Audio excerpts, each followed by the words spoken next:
The Jersey Swap podcast is sponsored by Apollo Home.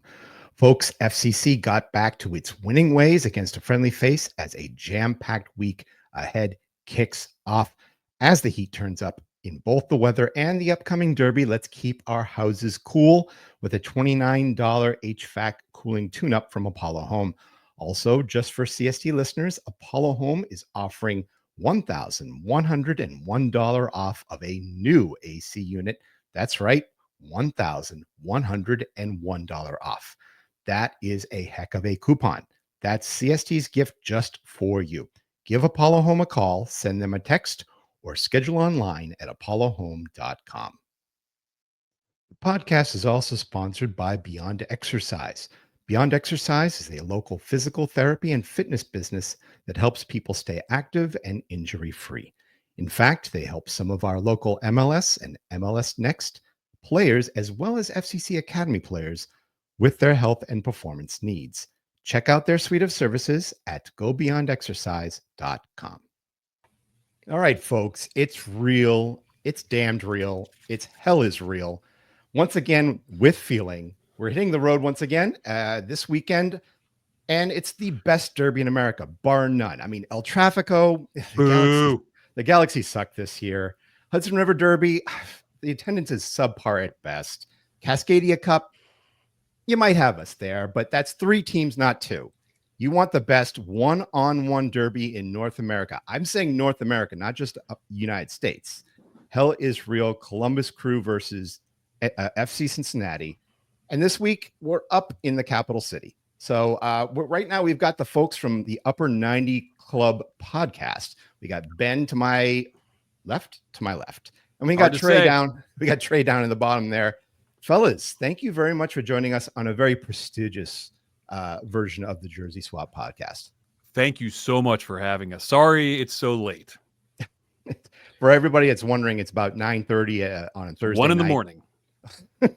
I mean, that basically felt like we were both up for a very long time last night. FC Cincinnati off their 1-0 victory. Columbus Crew, you guys 1-1 trap game. I think we were both looking at our games as trap games. But 100%. They're the exact same game. Yeah, but guys, against Canada, and we were both in Canada. That's how it worked. And I think they're playing against each other now this weekend. So the Canadian Classique. Guys, welcome to the podcast here. Thanks so much for having us. We're pumped. Yeah, thanks for having us on. Yeah, I mean, we were trying to venture out to as many podcasts as possible, especially ones that sort of give the fans' point of view. How did you guys start Upper 90 Club? This all kind of started, we've been going to games together in one capacity or the other since 2009-ish. And most of us have been friends prior to that. So, yeah, that's kind of how it started. And we had a crew text message for, when did we start this? Maybe like over a decade. And it was just constantly all about the crew. And Mars and I have like an audio background. So I was like, let's fire up a podcast, man, because one of the guy who runs the show lives in Chicago. And it was a way to stay in touch with him because I don't ever get to see him. And we all have like 100 kids. So it seemed like the next best thing. I was like, let's just hop on and like have a podcast once a week and talk about the crew and like hang out and catch up. So that's kind of how it got started. Yeah, well, I mean, that's how it always gets started. You know, friends know friends, and you tend to be friends on the microphone. But I noticed you almost said Cleveland. You almost said Cleveland there. Yeah, well, I actually put Cleveland instead of Cleveland's been it's on our brain. Don't even get me started, even though you're gonna get me started. I'm gonna get you started. It's in my notes for this. No. I mean, we want to get it out of the way first of all, because I think a lot of people in Cincinnati, when they see controversy get strung up a little bit, we tend to be on the side of I think we tend to be on your side for a lot of things. We would hate it if our game got transferred to a place 60, 90 minutes Dayton. Away. Yeah, if it was in Dayton, I don't think we would like that very much. But that's probably the equitable answer there. Yeah, and so really, I mean, were you guys there for the game against Miami up in Cleveland, and what was the general vibe? So neither of us actually went up to the game. A lot of that just had to do with Cleveland in mid to early April wasn't a very enticing prospect for us to do.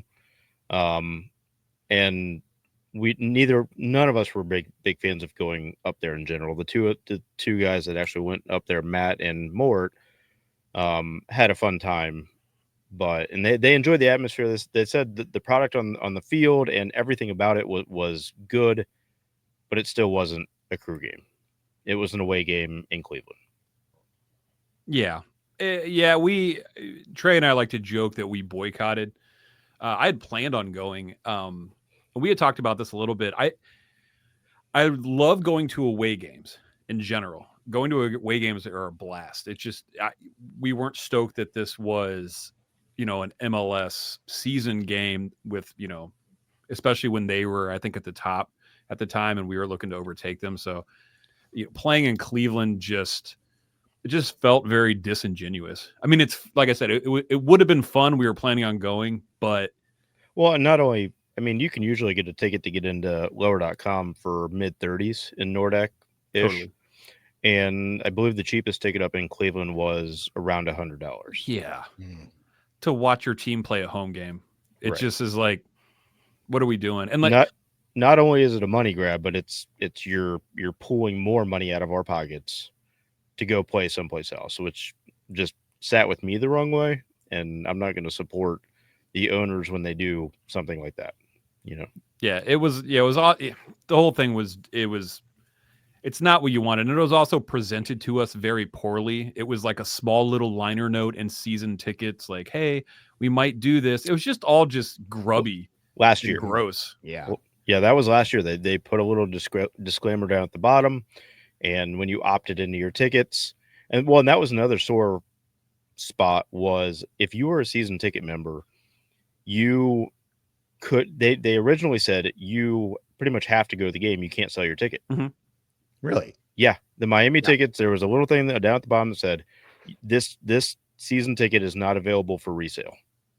Oh boy, right. So and not only are 2.5 hours away, and then you're going, yeah, by the way, you're a season ticket, but you can't sell your ticket. So, join us, have fun. Yeah, and we almost lost the Crew to this type of like absolute ignorance. And it was just like, man, not again. Like, yeah, anybody else, but like not us. Come on, man. Yeah. I felt that was, dirt in your face a little bit. I mean, and the other thing that I look at it is that demotes a home game to a neutral field. Correct. So everybody else is going to have home and away against a Miami team, but you guys are now demoted to a home game that's not quite home, that doesn't have your advantage. You don't know the nooks and crannies of the field. It just doesn't feel fair from that point. Yeah, those type of stadiums, we always go every year to Chicago because that's where Mars is from. And watching them play in a football stadium, it's just the energy and the vibes are just whack. You know what I mean? Like Tickle Stadium, your stadium, awesome. Like the way it's all set up and stuff like that. Same thing with LDC. Same thing with, I've been to Orlando. It's like soccer specific, but these big, ginormous football stadiums just don't do soccer justice when you watch it, especially as a home game. It's just frustrating, man. It kind of sucks. And it's pinned like, let's go get Cleveland. So it's like Cleveland and Columbus versus Cincy. And it's like, that's not really. Well, and I mean, you said it a few minutes ago. If this would have been a Leagues Cup game, if this would have been, we're playing Club America, we're playing Monterrey, we're playing whatever, Hispanic team or Mexican team it may have been. Okay, sure. I'm not super happy, but I get it. But to take a home game and move it up there just sat very poorly with the majority of our fan base. Yeah. And I also feel like, it felt like last year you guys had a really good opportunity in the postseason. It was going to be Miami versus Columbus in the postseason. And for them to sort of be like, okay, it didn't happen, but let's make it bigger. Let's make it feel like a playoff atmosphere. I didn't get that vibe at all from where I was sitting. I felt that you guys were sort of did dirty on that. Oh, 100%. Yeah. And I said, just do better. Like, just do better. Well, they've done a lot of good, but I mean, at the end of the day, like most owners are terrible people and they And- make bad decisions. From our friends that and co-hosts that did go up, it was primarily Inter Miami and Messi jerseys. Yeah. You know, there was a good contingency of Columbus fans, but 67,000 that are going to fill that stadium, it's going to be primarily Messi fans that are in there, and it's just going to kill the atmosphere. Yeah. You know, they're not there to cheer each team. They're not Inter Miami fans. They're there to see Messi. Yeah, we got the same idea when they came to TQL Stadium for the U.S. Open Cup when Messi first joined, and we could tell that there were people that were sort of smuggling Messi jerseys underneath their FC Cincinnati jerseys in the Bailey. Yeah, that doesn't fit well. No. Let's try not to focus too much on the negative here. I mean, I do want to focus on the positive because you guys are a great team. It took a little bit, I think, of planning to figure out how to get the team to where they are right now.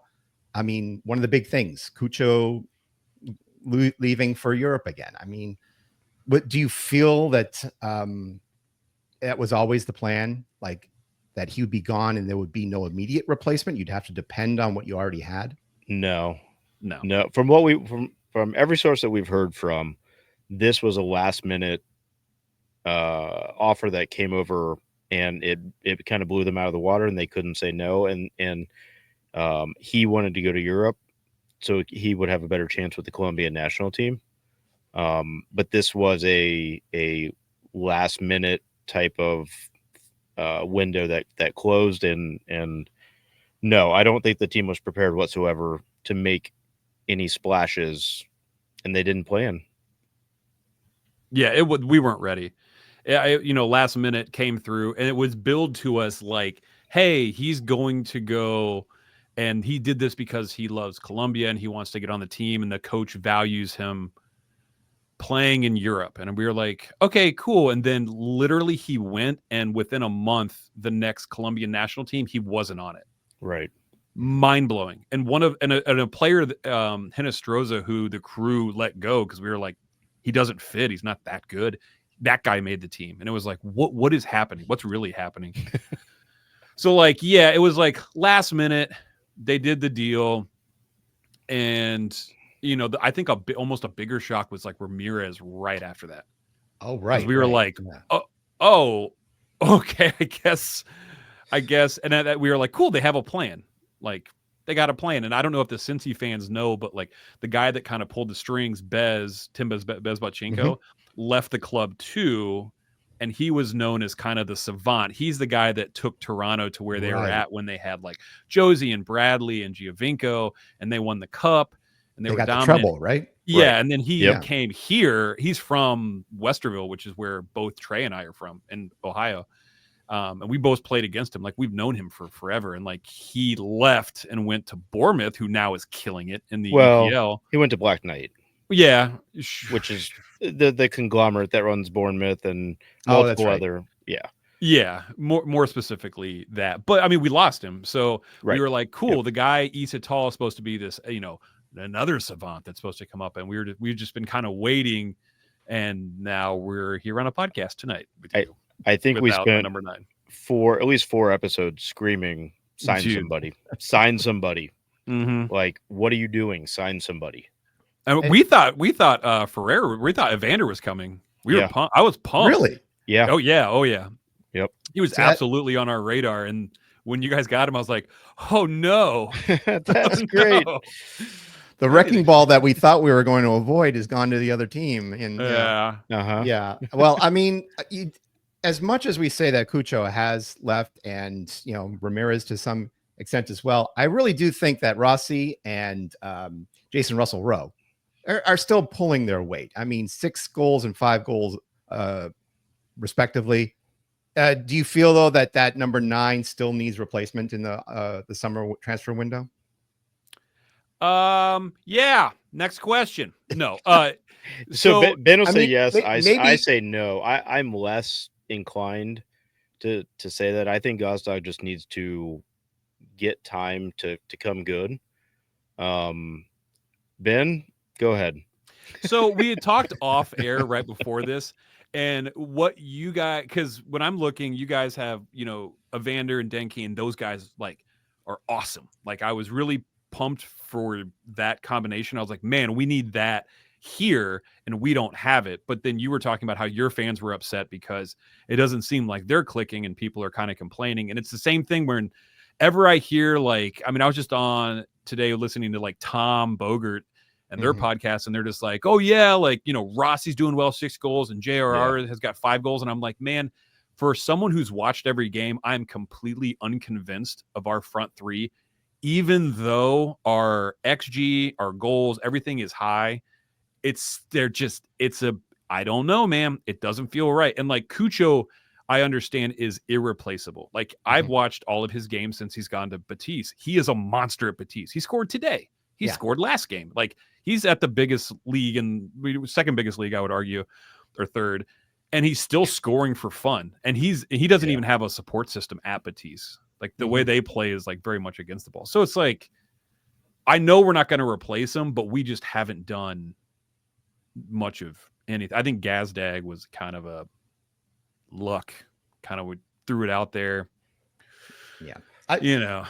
Honestly, like I do look at the top 3 overall. I look at, not only the starting 3, but also the people that come off the bench. And I really think that depth wise, I think Columbus has a little bit more depth up top than we might have.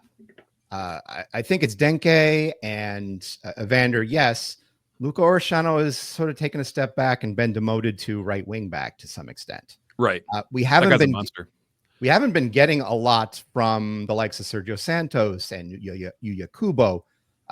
Corey Baird, we got an APB out for him. We haven't found him in a few games. So I really think that when it comes to looking at what the 3 could be composed of, you guys have a lot more combinations than we do.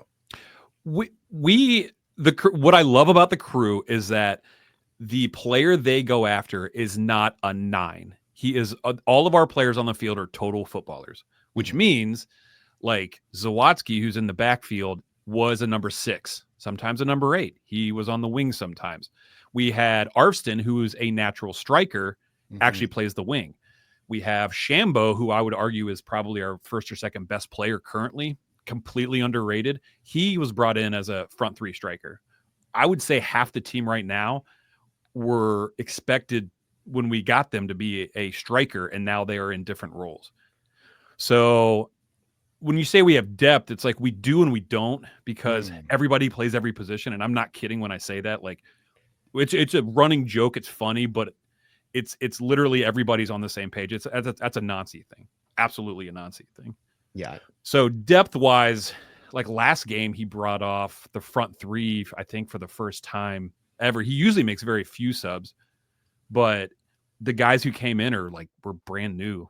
Like the guy we just got in from Houston, he's played like very few minutes, maybe like a total. And like Taha came in, who I would argue is a generational talent. He came on, and this was before this. He only had 30 minutes on the field prior to this game. So I don't know. There's a lot of miles on that front 3. Yeah, it'll be interesting. I mean, I think we're both clubs are in a transition moment, moving away from Acosta and from Cucho. And as a fan base, from the inside, we're looking at it more skeptically. We're looking at it going, yeah, but that's not good enough. That's not what we were last year. That's not what we were the year before. And you do have the pundits, Bogert and all of that team, ESPN and Apple, right, touting how good we're playing and the accolades that they're already putting in Diego Rossi as like the top of the MVP, most valuable, whatever. Which seems bananas. Exactly. And that's exactly the attitude that we all have, because we're going, but we're not as good as we were last year. We need to get back to that height. And I don't think that the way the roster is currently, and this is just me being negative, but I don't know if that is attainable.